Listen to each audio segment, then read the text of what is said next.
Good morning दोस्तों। आज की कक्षा में आपका एक बार फिर से स्वागत है। और जैसा कि हमने पिछली कक्षा में राज्य के बारे में पढ़ा था, राज्य का अर्थ, राज्य की परिभाषाएं और राज्य के तत्व। इस कक्षा में हम पढ़ेंगे राज्य की विभिन्न अवधारणाएं, यानी राज्य के बारे में विभिन्न अप्रोचेस क्या है। जो बहुत बड़े थिंकर्स हुए, जो विचारधाराएं रही हैं, वो राज्य के बारे में क्या सोचते हैं, उनकी क्या धारणाएं हैं, इसके बारे में हम चर्चा करेंगे। तो आप लोग सभी कॉपी और पेन के साथ आ जाइए। मैं बीच बीच में बहुत महत्वपूर्ण पॉइंट्स आपको लिखवाता रहूँगा, उसे नोट डाउन करते रहिए और आज की कक्षा को समझने का प्रयास कीजिएगा, क्योंकि जो आज की जो कक्षा है वो कॉन्सेप्ट बेस पे है। ठीक है, इस पर आपको आपको समझना ज़्यादा ज़रूरी है लिखने से। ठीक है, तो जो पॉइंट लिखवाऊंगा उसे समझ के लिखिएगा। ठीक है, तो चलिए आज की कक्षा को शुरू करते हैं। देखिए, आज की कक्षा के मुख्य बिंदु क्या है, यानी हम किस बिंदु पे आज हम चर्चा करेंगे। बात करेंगे अवधारणाएं क्या होती है, यानी क्या होती है, इसका मतलब क्या होता है। ये इतनी विचारधाराएं का अर्थ, अलग अलग लोगों की विचारधाराएं अलग क्यों होती है, किस तरह से विचारधाराओं का जन्म होता है, उसके बारे में हम चर्चा करेंगे। दूसरा बिंदु होगा राज्य की पूर्व आधुनिक विचारधाराएं। तीसरा बिंदु होगा राज्य की उदारवादी और व्यक्तिवादी अवधारणाएं। चौथा होगा राज्य की मार्क्सवादी अवधारणाएं के बारे में जानेंगे। और पांचवा होगा भारतीय राज्य की अवधारणा के बारे में हम बात करेंगे। ठीक है दोस्तों, अवधारणा का क्या मतलब होता है, इसके बारे में चर्चा करेंगे। राज्य की पूर्व अवधारणा, उदारवादी अवधारणा, मार्क्सवादी अवधारणा और राज्य की भारतीय अवधारणा के बारे में बात करेंगे। बात करते हैं हम कि अवधारणा क्या चीज़ होती है।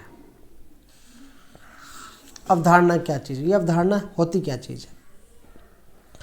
देखो, अवधारणा है, अगर हम शब्द की बात करें तो शब्द में आया है अव प्लस धारणाएं, यानी कि मनुष्य के पास जो विचार रहते हैं और उस विचारों पे वो चलता है, उसके लिए वो अवधारणाएं बन जाती है।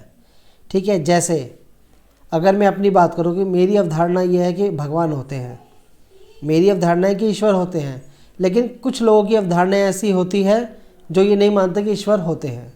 कई लोगों की अवधारणाएं ये होती है कि ज्योतिष विज्ञान सही है, कई लोगों की ये अवधारणाएं होती है कि ज्योतिष विज्ञान सही नहीं है, कोई ऐसी कोई चीज़ होती नहीं है। कई लोगों की अवधारणाएं होती है कि किस्मत है, किस्मत नाम की कोई चीज़ होती है, और कई लोगों की अवधारणाएं होती है कि किस्मत नाम की कोई चीज़ नहीं होती है। तो हुआ यूँ कि जब कुछ लोग, जैसे मान लीजिए ये एक समूह है, ये समूह है, ये समूह है, जब कुछ लोगों के समूह की अलग अलग विचारधाराएं हो जाती है तो एक धारणाएं बना लेते हैं। जैसे इस समूह के लोग कुछ और धारणाएं, कुछ और मानते हैं, इस समूह के लोग कुछ और मानते हैं, इस समूह के लोग कुछ और मानते हैं, इस समूह के लोग कुछ और मानते हैं। एग्जाम्पल के तौर पे हम ले लेते हैं कि हिंदू लोगों की अवधारणाएं अलग होगी, मुस्लिम लोगों की अवधारणाएं अलग होगी, बौद्ध लोगों की अवधारणाएं अलग होगी और सिख लोगों की अवधारणाएं अलग होगी। मतलब है तो सभी इंसान ही, लेकिन जब आप इनसे बात करेंगे तो इनकी विचारधाराएं अलग अलग होगी, इनके मत अलग अलग होंगे। तो अब हम जो बात करने वाले हैं वो राज्य के मत के बारे में बात करेंगे कि राज्य शब्द या राज्य के बारे में जो मैंने आपको अवधारणाएं बताई कि उदारवादी क्या सोचते हैं, भारतीय दृष्टिकोण क्या सोचते हैं, उसके बारे में हम बात करेंगे। तो अवधारणा एक प्रकार की मत है, एक प्रकार की विचारधारा है। जब बहुत सारे लोग संगठित रूप से मिल जाते हैं तो वो उसकी अवधारणाएं मिल जाती है, विचारधाराएं बन जाती है। जैसे फेमिनिज्म की विचारधारा है, महिलाओं की विचारधारा है पुरुषों की विचारधाराओं से अलग होगी। महिलाओं की विचारधारा ये होगी कि हम पुरुषों के समान काम करते हैं तो हमें उनकी जितनी सैलरी मिलनी चाहिए, उनके जितना सम्मान मिलना चाहिए। पुरुषों की अवधारणा है वो अलग होगी। तो ये अवधारणाओं का जो मतलब है, मैं आप समझ में आ रहा हूँ ना, जो मैं कॉन्सेप्ट आपको समझाना वाला हूँ। अवधारणा मतलब एक विचारधारा है, व्यक्ति की सोच। जब एक संगठन की सोच एक प्रकार की हो जाती है तो वो अवधारणा और विचारधाराएं बन जाती है। ठीक है दोस्तों, तो आगे बढ़ते हैं। बात करते हैं राज्य की पूर्व अवधारणाएँ की, यानी कि प्राचीन काल में राज्य के बारे में लोगों की क्या अवधारणाएँ थी, वो लोग क्या सोचते थे राज्य के बारे में, उसकी बात करते हैं। देखिए ये जो व्यक्ति हैं वो है प्लेटो और ये है सुकरात। आपको पता हो, सॉरी, ये है अरस्तु, ठीक है, ये इनके गुरु है, मतलब प्लेटो इनके गुरु है, किनके, अरस्तु के। तो उस समय में प्राचीन काल में, पूर्व काल में प्लेटो थे, अरस्तु थे, उन्होंने ना अपनी अपनी विचारधाराएं दी। और उन्होंने क्या विचारधाराएं दी वो मैं आपको बताता हूँ। ये है प्लेटो जी और ये है अरस्तु। क्या विचारधाराएं दी, देखिए अरस्तु जी ने, बात करते हैं अरस्तु ने। अरस्तु की एक पुस्तक है जिसका नाम है जून, लिख लीजिएगा, एक मिनट रखिएगा,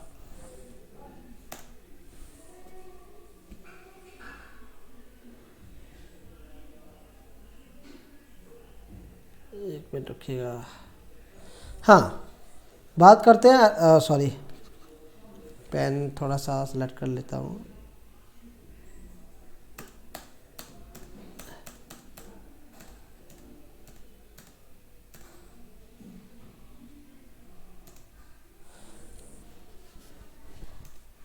बात करते हैं अरस्तु की।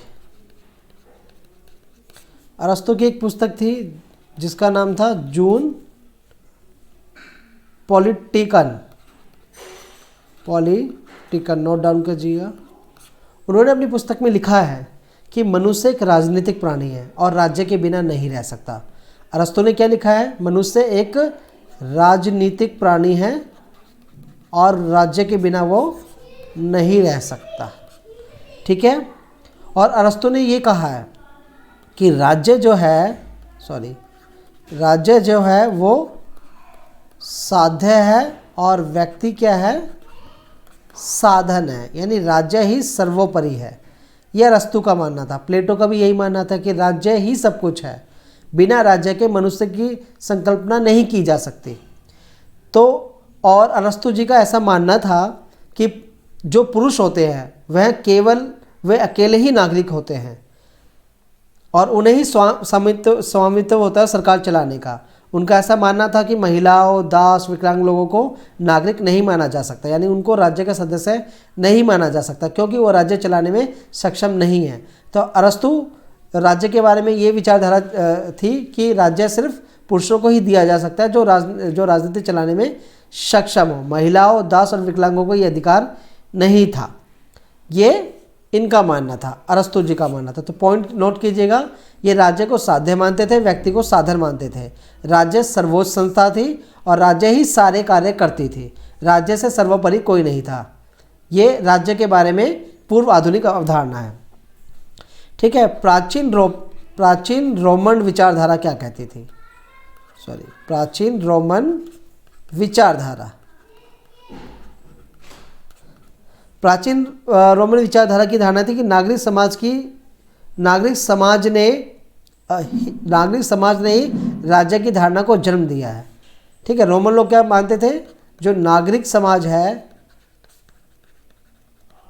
उसी ने राज्य शब्द की धारणा को जन्म दिया। क्यों? उनका ये मानना था कि राज्य बाद में आया, पहले नागरिक समाज थे। ये रोमन विचारधाराओं के विचारधारा थे। तो ध्यान रखिएगा, जो पूर्व आधुनिक अवधारणा थी वो राज्य के बारे में क्या सोचते थे कि राज्य सर्वोपरि संस्था है, राज्य के बिना मनुष्य की संकल्पना नहीं की जा सकती, राज्य साध्य है, व्यक्ति साधन है, और जो राज्य चलाने के लिए जो व्यक्ति और पुरुष होते हैं जो राज्य चलाते हैं, महिलाओं, दास और विकलांगों को राज्य चलाने का कोई अधिकार नहीं था। ये राज्य की पूर्व आधुनिक अवधारणा है। आगे बढ़ते हैं, बात करते हैं राज्य की उदारवादी धारणा। उदारवादी का मतलब होता है स्वतंत्र, जो स्वतंत्र के पक्ष में होते हैं। व्यक्तिवादी का मतलब भी होता है जो मनुष्य को प्राथमिकता दे, ना कि राजनीति को या राज्य को, ठीक है। उदारवादी का मतलब होगा स्वतंत्र रूप से। तो उदारवादियों के राज्य के प्रति क्या विचारधारा थी उसके बारे में हम बात करते हैं। देखिए, उदारवादी का जो उदय हुआ था वो 17वीं से 19वीं सदी के बीच में हुआ था, नोट डाउन कीजिएगा। और उदारवादी जो विचारक थे वो थे हॉब्स और जॉन लॉक। इन्होंने व्यक्ति को स्वतंत्र रहने की कामना की है। इन्होंने इनका ये मानना था कि राज्य साधन है और व्यक्ति जो है वो साध्य है। मतलब व्यक्ति जो है वो सर्वोपरि है, जबकि हमने पूर्व धारणा में कहा था राज्य सर्वोपरि है, इसमें व्यक्ति सर्वोपरि है। और व्यक्ति, क्योंकि इनका ये मानना था कि राज्य का जो जन्म हुआ है वो व्यक्ति के विकास के लिए हुआ है, तो ये मानते थे कि जो राज्य साधन है और व्यक्ति साध्य है। ये व्यक्ति की स्वतंत्रता पर जोर देते थे और उनका मानना था कि राज्य वही सही है जो व्यक्ति को स्वतंत्र छोड़ दे।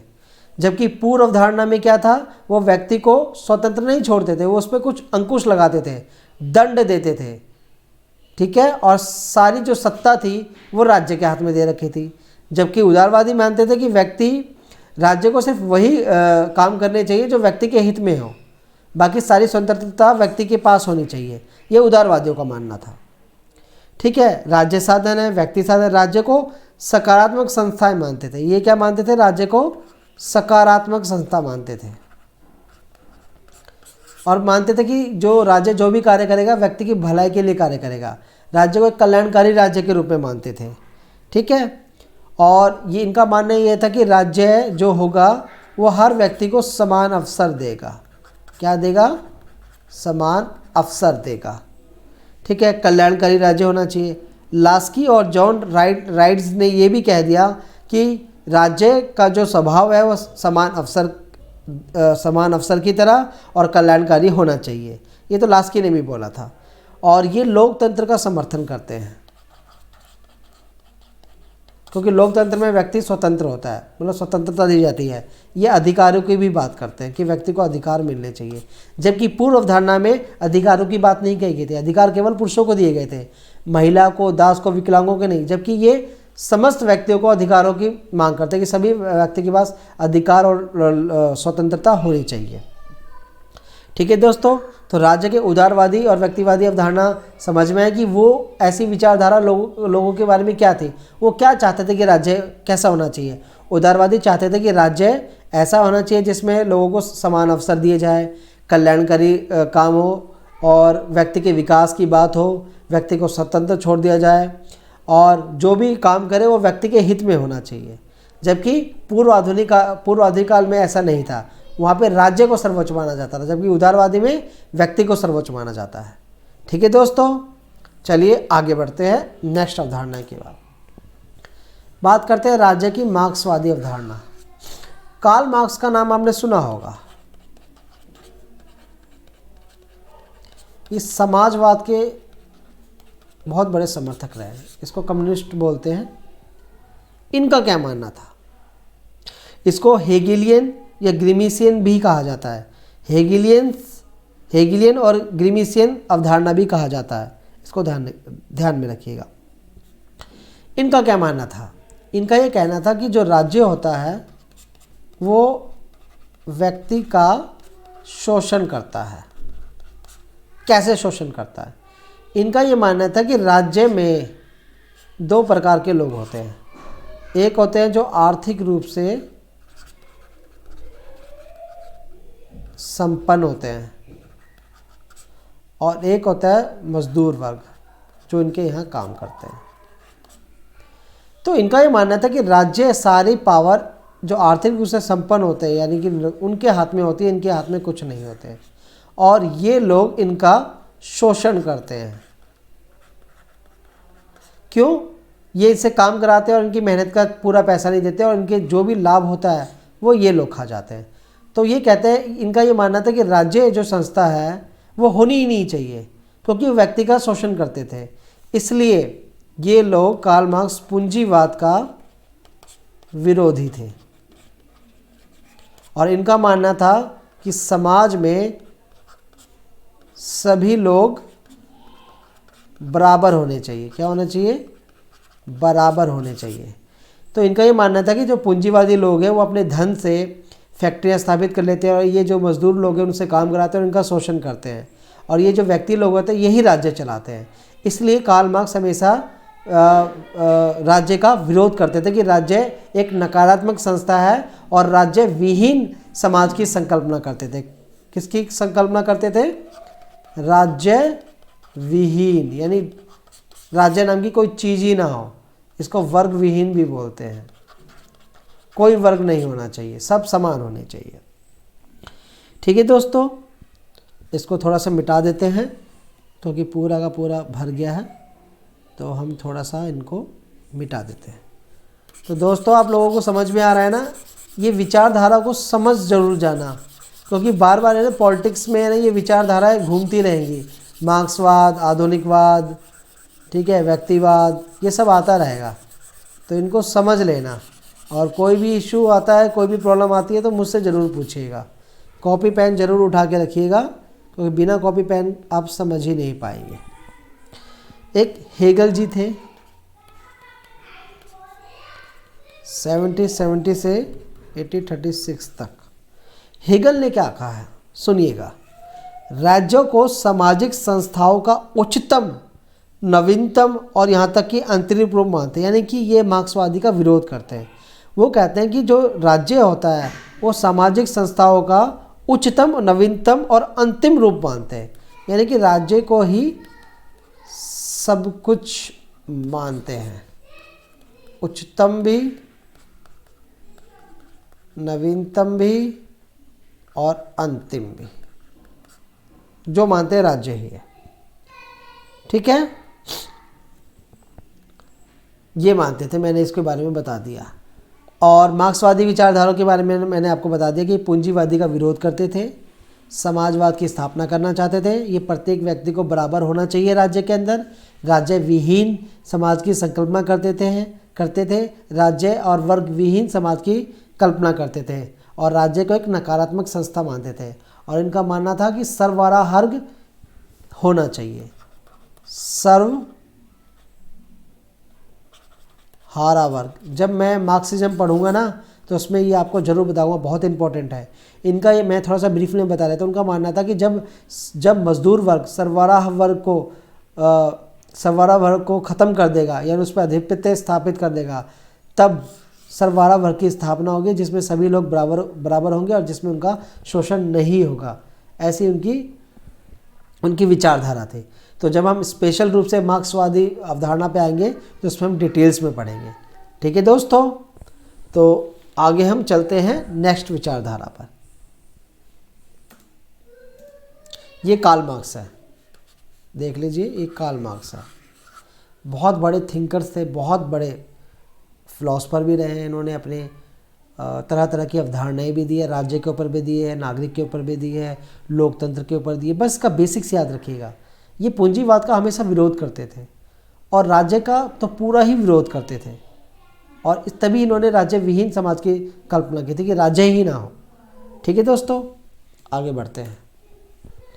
अब बात करते हैं राज्य की भारतीय अवधारणा, यानी जो भारतीय अवधारणा है उनके हिसाब से राज्य कैसा होना चाहिए। देखिए, इनके हिसाब से राज्य की अवधारणा क्या है। देखिए, जब हम भारतीय के संदर्भ में राज्य की बात करते हैं तो इनका पता हमें कहाँ से चलता है? वेद, पुराण, रामायण, महाभारत, अर्थशास्त्र। अगर मैं आपके नॉलेज को चेक करूँ तो आप बता सकते हैं कि वेद कितने हैं? 4 वेद है। पुराण कितने हैं? 18 है। रामायण किसने लिखी बताओ? वाल्मीकि जी ने। महाभारत किसने लिखी? व्यास जी ने। अर्थशास्त्र किसने लिखी? कौटिल्य ने। ये याद होना चाहिए आप लोगों। तो इन्होंने, और अब बहुत सारी स्मृतियाँ भी आई हैं। मनुस्मृति नाम सुना होगा आपने। तो भारतीय जो अवधारणा थी वो इनका मानते थे कि ये जितने भी ग्रंथ हैं, इसमें बौद्ध और जैन धर्म भी ग्रंथ आ जाएगा। ये जितने भी ग्रंथ हैं, इन ग्रंथों से हमें भारतीय समाज की या राज्य की संकल्पना नज़र आती है। ठीक है, इनमें राजनीतिक व्यवस्था का उल्लेख मिलता है कि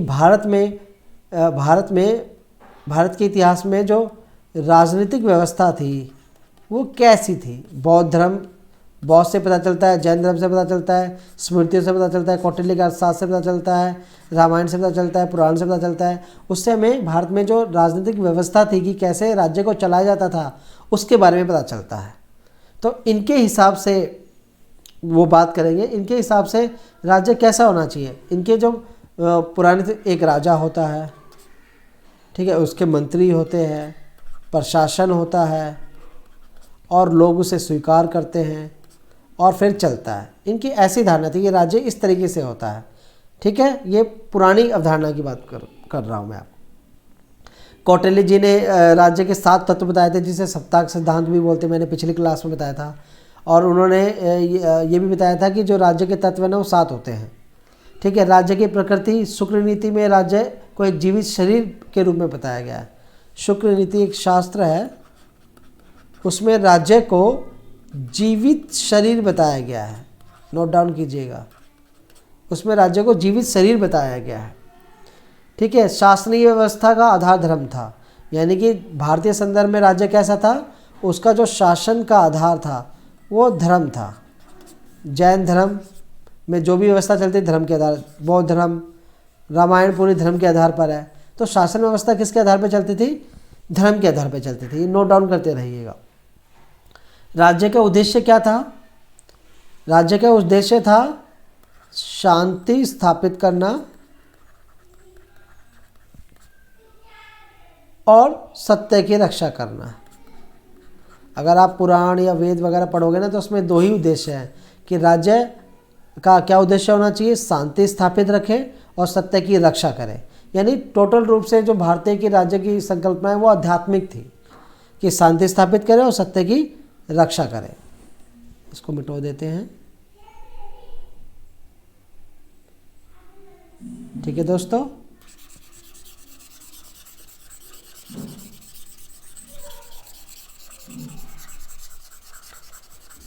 पेन और पेपर जरूर रखिएगा और नोट डाउन करते रहिएगा और मेरी बात को समझने की कोशिश कीजिएगा, तभी आप लोग समझ पाएंगे जी। ठीक है दोस्तों, अब मनुस्मृति में क्या है, जो राज्य में जो लोग रहते थे उनके जो जीवन है उनके मूल्यों का वर्णन मिलता है कि राज्य में लोग कैसे रहते थे। मनुस्मृति में लिखा है ना कि राज्य में वर्ण व्यवस्था थी, जाति व्यवस्था थी। तो उस समय राज्य में जो व्यवस्था चल रही है उसके बारे में पता चला ना। और उनका ये मानना था कि राज्य को क्या होना चाहिए, कल्याणकारी होना चाहिए। राज्य को क्या होना चाहिए, कल्याणकारी होना चाहिए। भारतीय संदर्भ में बता रहा हूँ कि राज्य कैसे होना चाहिए। ठीक है दोस्तों, और कौटिल्य ने तो यहाँ तक कह दिया था कि राज्य का जो धर्म है, कौटिल्य जी ने कहा था कि राज्य का क्या धर्म होना चाहिए, सुरक्षा, संरक्षण, विकास, वितरण। सुरक्षा मतलब बाहरी राज्यों से सुरक्षा, लोगों का संरक्षण हो, राज्य का विकास हो और वितरण समान रूप से हो ताकि अराजकता ना फैले। शासन का जो मुख्य रूप था वो राजतंत्रीय था, यानी पहले जो शासन होता था हमारे भारत के इतिहास में वो पहले राजतंत्रीय था, लेकिन 1947 के बाद ये लोकतंत्र हो गया। और राज्य की क्या संकल्पना बन गई कि राज्य की क्या अवधारणा हो कि राज्य क्या होना चाहिए, लोक कल्याणकारी होना चाहिए। राज्य कैसा होना चाहिए, लोक कल्याणकारी राज्य होना चाहिए। व्यक्ति स्वतंत्र होना चाहिए। और प्रशासन कैसा होना चाहिए, विकेंद्रीकरण के सिद्धांत पर आधारित होना चाहिए, यानी कि जो सत्ता है वो प्रत्येक व्यक्ति के हाथ में होनी चाहिए। जैसे वोट देने का अधिकार आप लोगों के हाथ में, आप चाहो तो सत्ता बदल सकते हो हर 5 साल में, तो सत्ता का विकेंद्रीकरण हो गया। और विकेंद्रीकरण की अवधारणा किसने दी थी, महात्मा गांधी जी ने दी थी। पंचायती राज की जो संकल्पना लेके आए थे महात्मा गांधी जी लेके आए थे और इन्होंने विकेंद्रीकरण की संकल्पना दी थी। गांधी जी का मानना था कि जो राज्य है वो धर्म पर आधारित राजनीति का समर्थन करते थे। गांधी जी धर्म पर आधारित राजनीति का समर्थन करते थे। और जो पाश्चात्य संस्कृति थी वह राज्य संबंधी विषयों में नैतिकता के मूल्यों का विशेष महत्व नहीं देते थे, वो भौतिक विकास पे ज़्यादा जोर देते थे। और भारतीय संदर्भ में राज्य कैसा होना चाहिए, जो आध्यात्मिक विकास पे ज़्यादा जोर दे। और जो पाश्चात्य संस्कृति है और वो उनके हिसाब से राज्य कैसा होना चाहिए, भौतिक विकास पे ज़्यादा जोर देना चाहिए। ठीक है, इस बात को आप ध्यान में रखिएगा। तो आपने समझ गया ना कि भारतीय अवधारणा में राज्य की संकल्पना किस प्रकार से की गई है, इसको आप याद रखिएगा। बात करते हैं सार संग्रह। आज हमने पढ़ा कहा और आज हमने क्या पढ़ाई की। देखिए, इसके बारे में मैं कुछ क्वेश्चंस लेके आऊँगा और जब हम मेन टॉपिक्स में आ जाएंगे ना, अवधारणाओं के बारे में, व्यक्तिवादी, उदारवादी, फेमिनिज्म और अलग अलग अवधारणा, तो हम इसके बारे में डिटेल से पढ़ेंगे। इसका आज की क्लास का लेने का मेन मकसद था कि आपके दिमाग में एक छाप छूट जाए कि अवधारणा होती क्या है, अप्रोचेस क्या होती है, विचारधारा क्या होती है, उनका क्या मानना था। तो आज हमने क्या पढ़ा, अवधारणाएं क्या होती हैं और राज्य के कौन कौन सी अवधारणाएं हैं, कौन सी, एक तो पूर्व अवधारणा है, और बताइए उदारवादी, वेरी गुड, और बताइए मार्क्सवादी, और बताइए भारतीय संदर्भ में। तो आज हमने क्या पढ़ा, अवधारणाएं क्या होती है, राज्य के पूर्व अवधारणा की विचारधाराएं, उदारवादी, मार्क्सवादी और भारतीय। ठीक है, तो ये पिछली कक्षा में इनसे संबंधित मैं प्रश्न पूछूंगा आपसे और मैं क्वेश्चन बना के लेके भी आऊँगा ताकि आप उसका सही जवाब दे सकें। ठीक है दोस्तों, तो आज के लिए सिर्फ इतना ही, बाकी हम नेक्स्ट क्लास में पढ़ेंगे, या फिर मैं सोच रहा हूँ एक डाउट सेशन ले लूँ या थोड़े से क्वेश्चंस करा दूँ जो अभी तक मैंने किए, ताकि मुझे ये पता चलता रहे कि जो मैंने आपको पढ़ाया वो आपको समझ में आ रहा है। ठीक है दोस्तों, तो आप लोग मेरे साथ जुड़े रहिए, कोर्स नट के साथ जुड़े रहिए और आप खुद भी पढ़िए और आगे बढ़िए और मन में एक विश्वास रखिए कि मैं कर सकता हूँ और कर सकता हूँ, क्योंकि सारी जो ज्ञान है वो आपके दिमाग में है, बस आपको उसको पॉलिश करना है। तो आपको करना कुछ नहीं है, कोर्स नट का यूट्यूब चैनल ज्वाइन कर लीजिए, मेरे साथ रोज़ क्लास लेते रहिए, मॉक टेस्ट पढ़ते रहिए, नोट्स पढ़ते रहिए और अपना ज्ञान बांटते रहिए। सबसे महत्वपूर्ण क्या है, ज्ञान आप बांटेंगे तभी ज्ञान बढ़ेगा। और मैं आपको एक और बता दूं, मैं जितनी भी आपको चीज़ें पढ़ा रहा हूँ ये सब NCERT, ठीक है, इग्नू और कुछ और इग्नू और मेरे जो नोट्स हैं इसके ऊपर पूरी के पूरी टॉपिक्स आपकी आधारित रहेगी। ठीक है दोस्तों, ये इसका जो कंटेंट है पूरा इसके ऊपर बेस है। इग्नू की किताबें सबसे बेस्ट होती हैं, NCERT तो आप जानते हो, और मेरे खुद के बनाए हुए नोट्स हैं। इसके अलावा मैं रिसर्च करता रहता हूँ कि आपको बेस्ट क्या दूँ। तो आप मेरे YouTube चैनल के साथ जुड़े रहिए और मेरे चैनल को सब्सक्राइब कीजिएगा। अपने डाउट्स ज़रूर भेजिएगा जो आपको समझ में नहीं आया किसी के रिगार्डिंग, और क्वेश्चन ज़रूर पूछिए। अगर आप क्वेश्चन पूछेंगे तो मुझे पता चलेगा कि आपको कुछ समझ में आ रहा है, क्या समझ में नहीं आ रहा, ताकि मैं अपनी पढ़ाने के स्टाइल या PPT में कुछ और चेंजेस कर सकूँ। ठीक है, तो आप अपने डाउट्स ज़रूर भेजिएगा। चलिए दोस्तों, आज के लिए इतना ही। Thank you very much.